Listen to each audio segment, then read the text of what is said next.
trap or foundation for the future? How schools are burdening the middle class. Imagine this. Early in the morning, before the daily office rush, a mother is ironing her child's school uniform.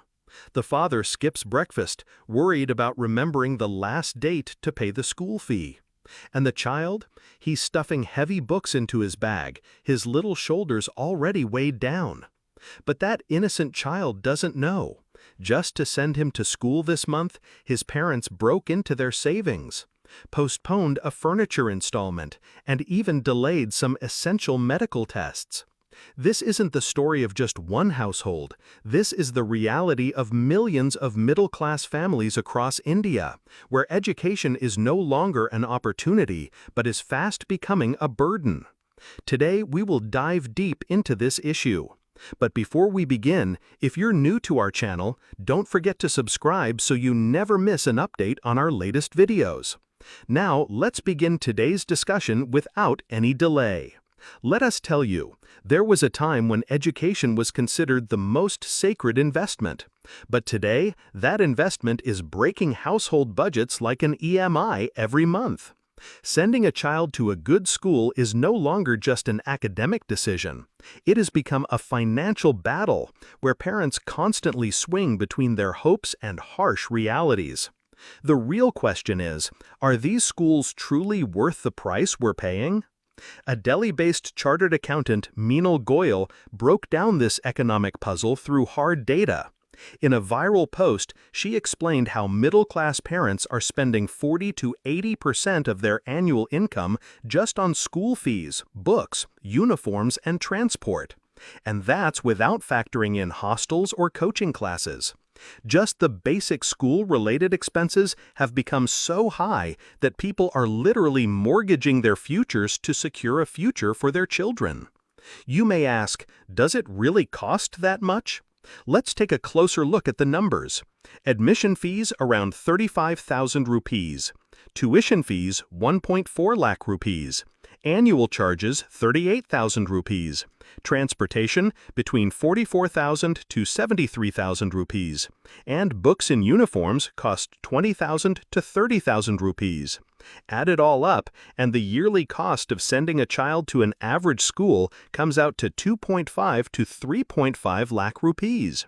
And if the child is enrolled in a reputed school in a big city, this figure easily crosses 4 lakh rupees a year. Now the question arises, has education remained merely a means of learning, or has it become part of a corporate model?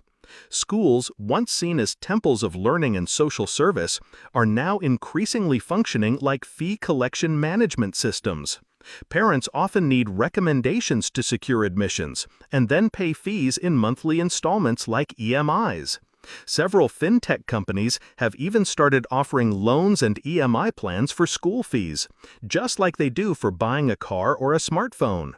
The average annual income of a typical Indian is around 4.4 lakh rupees. Now, if 2.5 to 3.5 lakh rupees of that goes solely toward education, what's left for basic living expenses? This isn't an exaggeration, it's a hard reality. Many parents, out of sheer compulsion, take personal loans just to fund their children's education. And these loans don't just add financial stress, they become a silent psychological burden, eating away at peace of mind every month. Many parents delay medical treatments, skip vacations, and some even avoid buying new clothes during festivals just to ensure they can pay the school fees on time. The dream of giving their child a good education has become so heavy that it crushes the rest of the family's needs beneath it. And this isn't just a one-year burden. If you calculate the total cost of 12 years of school education, the number easily climbs to 30 to 40 lakh rupees. Now think about it. That's the same amount that could go into buying a home or building a retirement fund, but instead it's being consumed within the four walls of a school. Is this truly the right direction? This brings us to another critical question. Do the children coming out of these expensive schools truly receive the level of education and moral values that justify what their parents are paying? Are these schools genuinely focused on shaping well-rounded individuals beyond just marks and exam scores? More often than not, the answer is no. Today, many schools prioritize marketing and branding more than meaningful education. 𝐮𝐸𝐚𝐭𝐞𝐬 raised another important point. This financial burden is only going to increase in the coming years. School fees are rising by 10 to 15% annually, which means if you choose a school today, in the next 10 years, that same school could end up taking twice as much money from you. And parents won't be able to switch easily, because transferring a child from one school to another is not just emotionally difficult, but also logistically challenging. Middle-class families have very limited choices. Many government schools still suffer from poor infrastructure and quality. Affordable private schools either lack seats or compromise on teaching standards.